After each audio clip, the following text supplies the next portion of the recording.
Hello, I'm Anshuman Acharya, a master's student at IISM Mohali, India. Today I shall be talking about a project I've been working with Dr. Vikram Khaire titled How Robust Are the Inferred Density and Metallicity of the Circumgalactic Medium? Absorption spectra of quasars gives us the column densities of metals in the line of sight clouds. Now, we can obtain physical parameters of the clouds from this, such as the density and metallicity, using ionization corrections. This in turn can help us calculate the cloud's thickness. However, we need knowledge of the UV background in order to perform this ionization correction. But we cannot observe the UV background directly, and thus it needs to be synthesized. But then we can get different UV backgrounds if we use different input parameters, as is shown in this figure, where we have 9 different UV background models.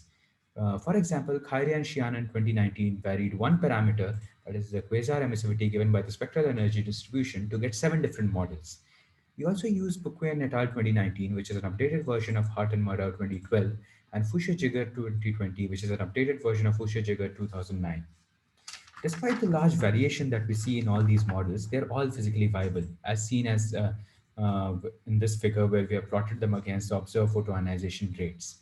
Thus, ideally, we should use all models, but that is not always possible when we are trying to interpret the uncertainty of the physical parameters of the CGM clouds. Thus, what we do in this project is to actually provide a quantification for the variation in the inferred density and metallicity based on the choice of the UV background model that is taken. So here is our approach. We simulate a cloud with uniform density and metallicity using clouding. We consider two cases, the photoionized absorber case and the warm hot absorber case. The warm hot absorber case also takes into consideration collisional ionization. We choose any one UV background as a fiducial model and we obtain column densities as our mock observations. We then run a grid over density and metallicity for all the different UV background models and try to recreate the observed column densities that we have using the different models. Here is when we perform Bayesian MCMC, we are able to get back our input density and metallicity if we use the same UV background model, which is a good check for our system. And here to the left, we have the photoionized absorber case, and to the right, we have the warm hot absorber case. Now, we use 165 different combinations of 5 ions each for each UV background chosen. You see that again, we are able to recreate the value that we input all the 165 times as shown by the histogram here. But there is an increase in spread as the UV background is changed more and more. Um, this is actually a very large variation. And for this particular example, we get a factor of 5 variation in the density and factor of 3.7 variation in the metallicity.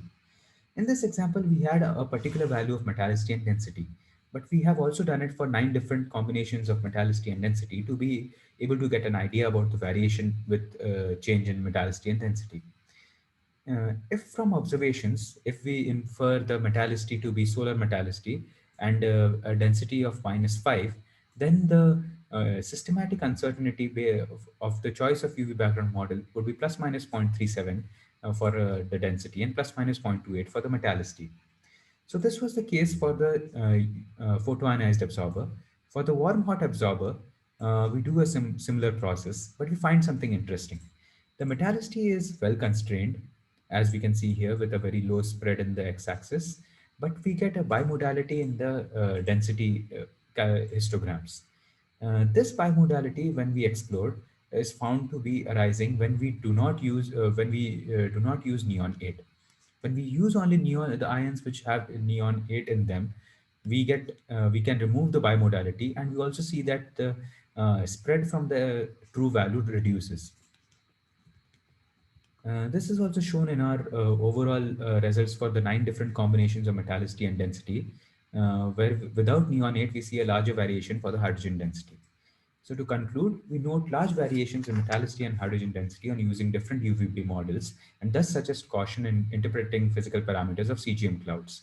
We need better constraints of the UVB input parameters, especially those that determine the shape of the UV background, such as the intrinsic SED of quasars at ionizing energies.